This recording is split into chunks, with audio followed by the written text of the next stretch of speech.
जो मूल बातें हैं, जो आवश्यक बातें हैं, यहाँ 1.25 लाख पद रिक्त है छत्तीसगढ़ में। शिक्षकों के 1.25 लाख पद रिक्त हैं। आप पेपर का कटिंग आपको भेज दूंगा मैं, आप वीडियो के माध्यम से भी देख लेंगे, स्क्रीन में आपको दिख रहा होगा। तो यहाँ 1.25 लाख पद रिक्त है। इसको खत्म करने के लिए और जो मोदी की गारंटी 57,000 शिक्षक भर्ती की बात की गई थी, उसे दबाने के लिए सरकार ये कूटनीति रच रही है।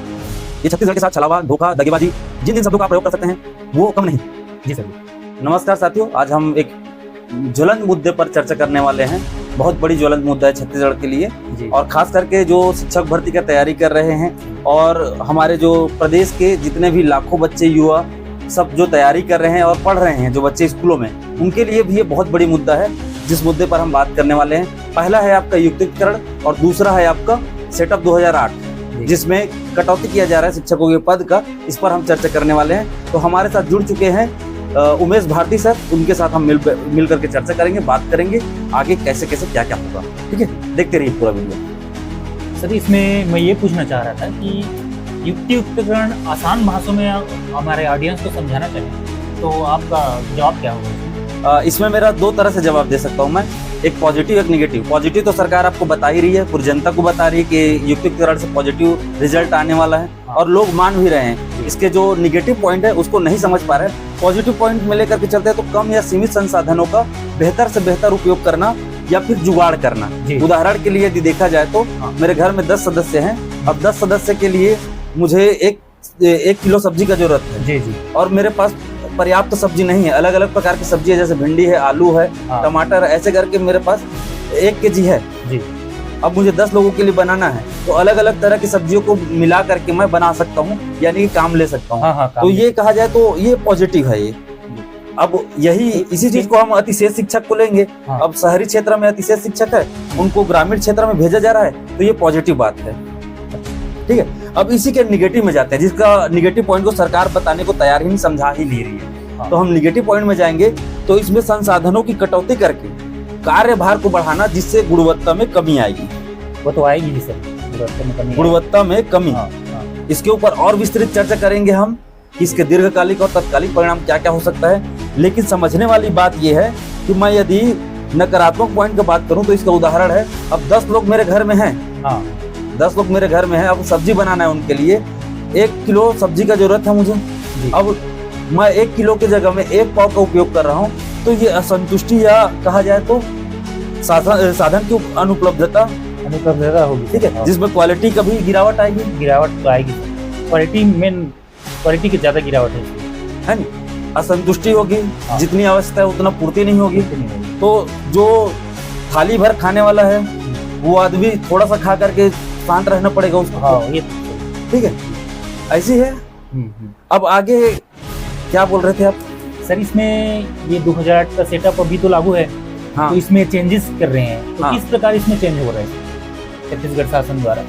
तो इस पर आपका क्या राय है, और इसके तत्कालिक कारण और दीर्घकालिक कारण को इस पर चर्चा करेंगे। पहले हमको सेटअप 2008 को समझना होगा।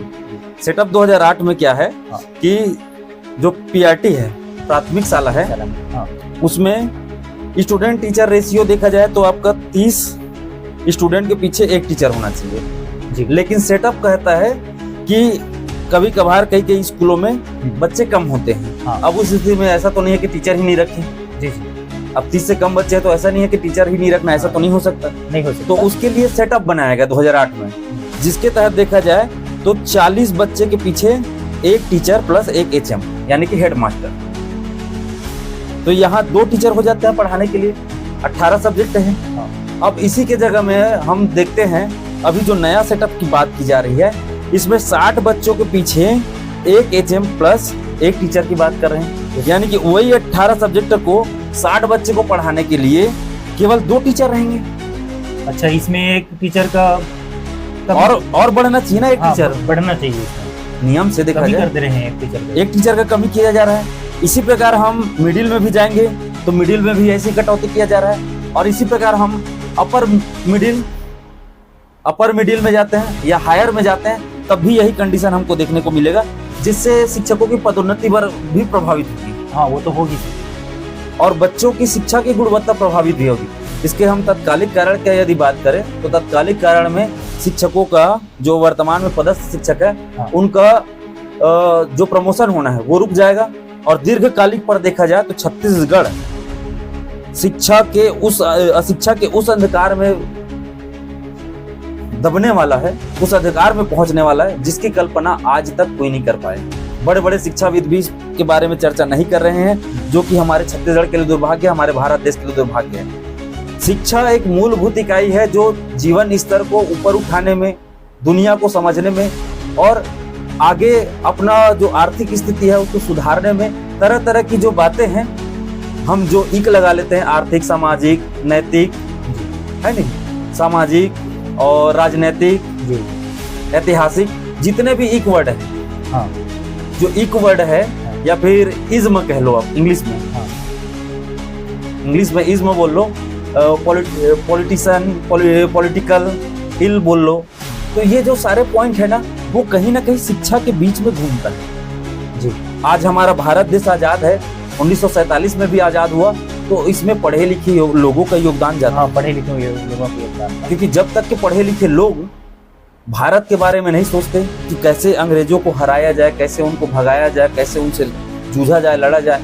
अब ऐसा तो नहीं है कि हमारे शहीदे आजम भगत सिंह जी लोग अनपढ़ थे, ऐसा भी नहीं है। जो पढ़े लिखे युवा है वही देश के लिए आज एक कहा जाए तो प्रोडक्ट बने जी, और देश की नींव रखे हैं, देश की नींव रखे हैं, देश को आगे बढ़ाए हैं। हाँ। लेकिन अभी स्थिति ऐसी दिख रही है, सरकार नहीं चाहती कि देश का स्थिति सुधरे, शिक्षा व्यवस्था सुधरे, लोगों में सुधार आए, समाज में सुधार आए, धार्मिक सुधार हो, ये नहीं चाहते। इसी का परिणाम है कि 2008 के सेटअप को बिगाड़ना। वो तो बिगड़ेगा ही सर। और इससे सबसे ज्यादा यदि कोई प्रभावित है ना भाई, तो आप देखेंगे सबसे ज्यादा प्रभावित है ग्रामीण क्षेत्र। अब ग्रामीण क्षेत्र में युक्तिकरण में जो मैं एक पॉइंट नोट किया हूँ, हाँ। 10 से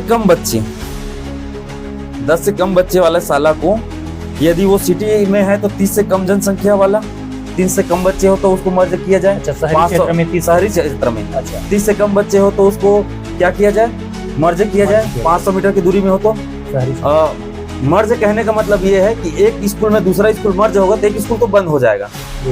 हाँ, सबसे बड़ा जो टर्म है समझने वाला, इन लोग जो समायोजन की बात कर रहे हैं, जो युक्तिकरण की बात कर रहे हैं, रैशनलाइजेशन, उस टर्म को पकड़े ना, तो सबसे बड़ा टर्म ये है कि यदि हम एक को दूसरे में मर्ज कर रहे हैं तो एक स्कूल तो बंद होगा, एक स्कूल तो बंद हो जाएगा, है ना, मर्ज कर रहे हैं। और ये शहरी क्षेत्र में देखा जाए तो 30 से कम बच्चे हैं, जहाँ 30 से कम बच्चे हैं वहाँ क्या कर रहे हैं, यदि 500 मीटर की दूरी में है, बीच में है, तो उसको मर्ज कर देंगे, यानी कि एक स्कूलों को बंद कर देंगे। 2 साल के बीच की दूरी। अच्छा। और उसी जगह में हम आपका ग्रामीण क्षेत्र में देखेंगे तो 10 से कम बच्चे वाले स्कूलों को, 10 से कम बच्चे वाले स्कूलों को आपका 1 किलोमीटर के कम डिस्टेंस में है, उसको बंद कर देंगे। अब सबसे बड़ा पॉइंट यहाँ पर खेल जो है वो आदिवासी, यानी कि जो दत्तक पुत्र है, राष्ट्रपति के दत्तक पुत्र माने जाते हैं आदिवासी, जिनको केंद्र सरकार का सबसे बड़ा संरक्षण प्राप्त है जी, उनका बात किया जाए तो जिला शिक्षा समिति के अध्यक्ष कौन है, कलेक्टर है, जिला कलेक्टर है। तो इसको कलेक्टर के विवेकाधिकार पर छोड़ दिया गया। और कलेक्टर को देखा जाए तो हमारे देश में जितना पॉलिटिशियन का प्रशासन के ऊपर दबाव है, जितना प्रभाव है, उतना किसी पर नहीं। ये कहने वाली बात नहीं है, ये व्यवहारिक है और जो सामान्य जनता को भी दिखती है और जानते भी।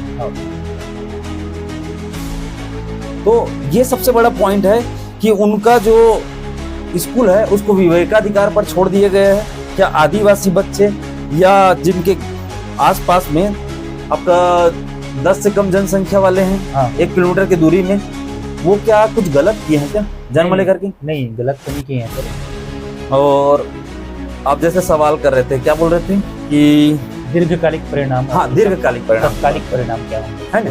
दीर्घकालिक और तत्कालिक। तो तत्कालिक में तो सबसे पहला आपको प्रभावित हो रहे हैं तो जो शिक्षक पदस्थ है उनका प्रमोशन नहीं होगा। ठीक, पहला पॉइंट हो गया। दूसरा पॉइंट है प्रमोशन नहीं होगा, युक्तिकरण हो रहा है साथ ही में। तो युक्तिकरण होगा तो जो पहले से वो वहाँ रह रहे थे परिवार के साथ, उनको अपने जगह को छोड़ करके जाना पड़ेगा जी। हो सकता है कहाँ ट्रांसफर हो, उनका जो जीवन है, दिनचर्या है, बहुत सारा चीज बदल जाता है। और बच्चे अपने आप को शिक्षक से जोड़ चुके रहते हैं। 5 साल के बाद जब विदाई होता है तो देखते हैं बच्चे कैसे रोते हैं जी। उन बच्चों को भी प्रभाव पड़ेगा अचानक से जब ऐसा कुछ होगा तो। और बच्चों के लिए सबसे बड़ी बात है कि ये शिक्षा पर कहा जाए तो सबसे बड़ा हमला है ये, शिक्षा व्यवस्था पर सबसे बड़ी हमला है ये। यदि सेटअप 2008 को बिगाड़ा जाता है, सेटअप 2008 में भी एक कमी है। प्राइमरी में देखा जाए तो 18 सब्जेक्ट होते हैं। अब 18 सब्जेक्ट हैं, हम लोग सीडीपी पढ़ते हैं। सीडीपी का मतलब होता है, आम जनता के लिए बता दूं, चाइल्ड डेवलपमेंट एंड पेडागोजी, यानी कि बाल विकास एवं शिक्षा शास्त्र, जिसमें हम पढ़ते हैं कि बच्चे का जो स्तर है, मानसिक स्तर है, अलग अलग उम्र के अलग अलग होते हैं। एक तरह से बोलना चाहिए सीखने की चरण, हाँ, सीखने का जो बच्चों का दर है या जो उम्र है वो अलग अलग होता है। एक 10 साल का बच्चा और एक 5 साल के बच्चे में जमीन आसमान का फर्क है। अब जो 2 साल का बच्चा, उसको 2-4 शब्द आते हैं, 100 शब्द आते हैं, और जो 10 साल का बच्चा है उसके पास पूरा शब्द भंडार है। अब उसके और इसके बीच में इतना गैप है। अब उन सभी कक्षाओं को एक साथ बैठा कर पढ़ाना मुश्किल है सर, मुश्किल है कि मेरे गांव में 150 बच्चे हैं, 150 बच्चे हैं, 2 टीचर हैं प्राथमिक शाला में। अब 2 टीचर हैं, 18 सब्जेक्ट हैं, सभी बच्चों का गुणवत्तापूर्ण शिक्षा प्रभावित हो रहा है। ये तो शिक्षा के अधिकार अधिनियम का उल्लंघन है, समानता का अधिकार का उल्लंघन है।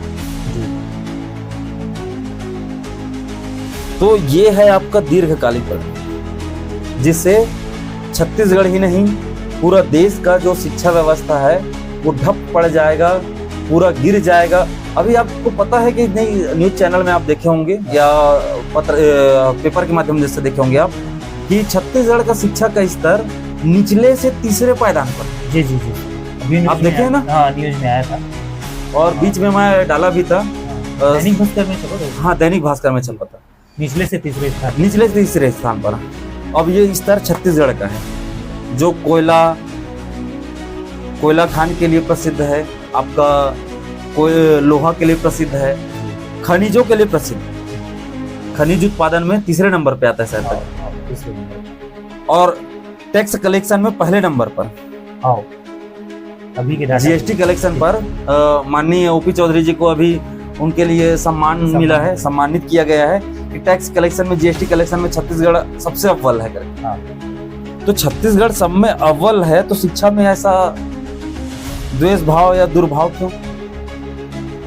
दूजा भाव क्यों? सोचने वाली बात है ये, जब सब चीज यहाँ से मिल रहा है छत्तीसगढ़ के लोगों को, पर्याप्त संसाधन है। अब शिक्षा व्यवस्था को तो पूरा बर्बाद करने के लोग सोच ही लिए हैं। अब इसका तोड़ क्या हो सकता है? आप आए तो सबसे पहले मुझसे चर्चा किए, मेरे पास आए थे तो कि सर ऐसा ऐसा हो रहा है, हमारे आसपास के स्कूल प्रभावित हो रहे हैं, लाखों बच्चे प्रभावित हो रहे हैं, जो शिक्षक भर्ती की तैयारी कर रहे हैं वो प्रभावित हो रहे हैं। खासकर इसमें ग्रामीण बच्चे ज्यादा चपेट में आ रहे हैं सर, ज्यादा चपेट में आ रहे हैं। तो इसका तोड़ क्या है? आपका शहरी क्षेत्र में तो प्राइवेट स्कूल खोल भी देंगे, ग्रामीण क्षेत्र में, गांव-गांव में प्राइवेट स्कूल किसी के पास अरबों खरबों भी है तब भी वो नहीं खोल पाएंगे, बहुत कम रूप में है सर। तो ग्रामीण क्षेत्र में शिक्षा से वंचित रह जाएंगे जी। हाँ, मैं किस पर बात कर रहा था? एक आप क्वेश्चन किए कि गांव तरफ के लाखे बच्चे प्रभावित हो रहे हैं, जो शिक्षक भर्ती की तैयारी कर रहे हैं वो प्रभावित हो रहे हैं, और जो शिक्षक पदस्थ हैं अभी कार्यरत हैं वो प्रभावित हो रहे हैं। तो इन सब का क्या तोड़ हो सकता है? तो मैं दर्शकों को बता देना चाहूंगा, जो मूल बातें हैं, जो आवश्यक बातें हैं, यहाँ 1.25 लाख पद रिक्त है छत्तीसगढ़ में टीचर का, शिक्षकों के 1.25 लाख पद रिक्त हैं। आप पेपर का कटिंग आपको भेज दूंगा मैं, आप वीडियो के माध्यम से भी देख लेंगे, स्क्रीन में आपको दिख रहा होगा।